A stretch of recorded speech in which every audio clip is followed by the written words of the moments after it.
ঈদে মিলাদুন্নবী সাল্লাল্লাহু আলাইহি ওয়াসাল্লাম উপলক্ষে বিএনপির উদ্যোগে দোয়া মাহফিল অনুষ্ঠিত হয়েছে। বুধবার বেলা 11টায় রাজধানীতে বিএনপির কেন্দ্রীয় কার্যালয়ের সামনে এ দোয়া মাহফিল অনুষ্ঠিত হয়। দোয়া মাহফিলে বিএনপির ভারপ্রাপ্ত মহাসচিব অ্যাডভোকেট রুহুল কবির রিজভী, স্বরাষ্ট্রমন্ত্রী সালাহউদ্দিন আহমেদ, পানি সম্পদ মন্ত্রী শহীদ উদ্দিন চৌধুরী অ্যানি, দক্ষিণ সিটি কর্পোরেশনের মেয়র আব্দুস সালাম সহ দলের কেন্দ্রীয় ও বিভিন্ন পর্যায়ের নেতৃবৃন্দ উপস্থিত ছিলেন। আয়াত হচ্ছে ওমা আরসালনাকা ইল্লা রাহমাতাল লিল আলামিন। আমি তোমাকে বিশ্ব ব্রহ্মাণ্ডের রহমত রূপে পয়দা করেছি, প্রেরণ করেছি। এবং রাসূলুল্লাহ সাল্লাল্লাহু আলাইহি ওয়াসাল্লামের জীবন আদর্শ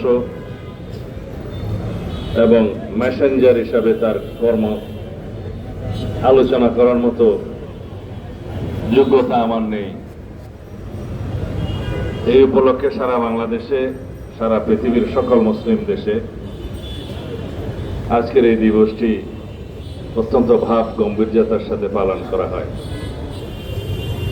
এই দিবসের শিক্ষা রাসূলুল্লাহ সাল্লাল্লাহু আলাইহি ওয়াসাল্লামের জীবন আদর্শ অনুসরণ করে রাষ্ট্র পরিচালনা করাই হচ্ছে আমাদের মহান ব্রত।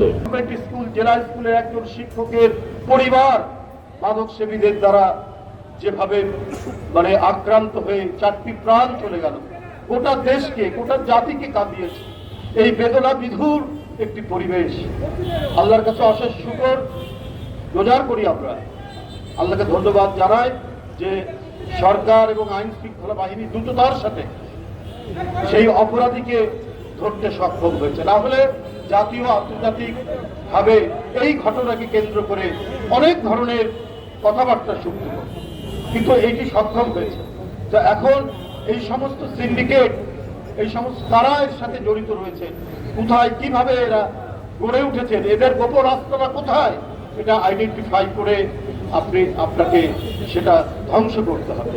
মানুষ চায় অন্য কিছু চায় না, মানুষ একটু খেয়ে পড়ে শান্তিতে বসবাস করতে চায়।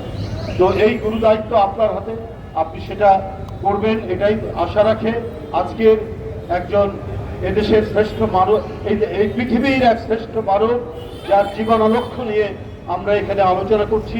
আজ ঈদে মিলাদুন্নবী, সেই ঈদে মিলাদুন্নবীতে এটি অঙ্গীকার হোক যে আজকে সরকারের যে নির্বাচনের প্রাক্কালে যে সমস্ত অঙ্গীকার আজকে ক্রমান্বয়ে ক্রমাগতভাবে বাস্তবায়ন হচ্ছে, সেই বাস্তবায়নের মধ্যে আমাদেরকে আরো অঙ্গীকার আইনের শাসনকে সুপ্রতিষ্ঠিত করা। আর আইনের শাসন সুপ্রতিষ্ঠিত মানে সেখানে কে ক্ষমতাশালী, কার হাতে বেশি ক্ষমতা, কার হাতে কম ক্ষমতা সেটি নাই। যে অপরাধ করবে সে আইনের আওতায় আসবে, তার বিচার হবে। মাহফিলে দেশ, জাতি ও মুসলিম উম্মাহের শান্তি, সমৃদ্ধি ও কল্যাণ কামনা করে বিশেষ মোনাজাত করা হয়। দোয়া শেষে উপস্থিত নেতাকর্মী ও সাধারণ মানুষের মাঝে তবারুক বিতরণের মধ্য দিয়ে অনুষ্ঠান শেষ হয়। এরপর বেলা 12টায় বিএনপির কেন্দ্রীয় কার্যালয়ের স্থায়ী কমিটির একটি বৈঠকে অংশ নেন দলের ভারপ্রাপ্ত মহাসচিব অ্যাডভোকেট রুহুল কবির রিজভী, পানি সম্পদ মন্ত্রী শহীদ উদ্দিন চৌধুরী অ্যানি, ক্রীড়ামন্ত্রী আমিনুল হক সহ স্থায়ী কমিটির নেতৃবৃন্দ। বৈঠকে বিএনপির 48তম প্রতিষ্ঠাবার্ষিকী উপলক্ষে প্রতিষ্ঠাবার্ষিকীর দিন সহ 5 দিন ব্যাপী বিভিন্ন কর্মসূচি পালনের কথা জানান দলের ভারপ্রাপ্ত মহাসচিব অ্যাডভোকেট রুহুল কবির রিজভী।